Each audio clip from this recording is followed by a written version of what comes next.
Hey, what's up, guys? I want to do a quick review for you on this Airplus dehumidifier.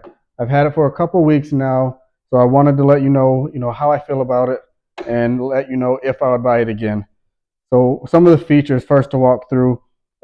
It's it has a I think it's really cool that it has an ionizer. If you like that, some of the modes it has. So some of them just have like an on off or just a one function high low. This one has a fan, drying, low and high function. We turn it on.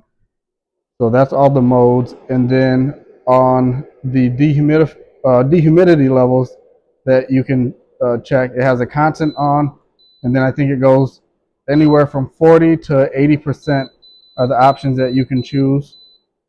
And then it also has a timer on it that is not just like a 4, 8, 12, 24 hour timer. You can choose anywhere from 0 to 24 hours. So it's nice to have that flexibility there.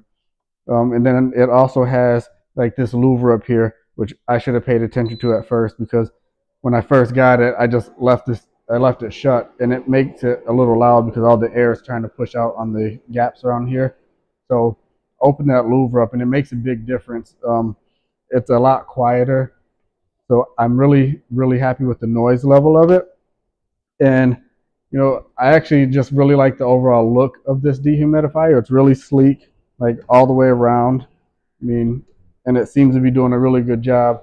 I haven't used the siphon hose yet, or the drain hose that it comes with. I've just been kind of emptying it out. But if I let it run constantly, I probably dumped it 4 or 5 times in a day while I wasn't even really thinking about it. So it sat there full for a while. So it definitely pulls a lot of humidity out of the air. So if you want something that looks good and does a really good job, and that's pretty quiet, especially for what it does, this is definitely a good one to go with.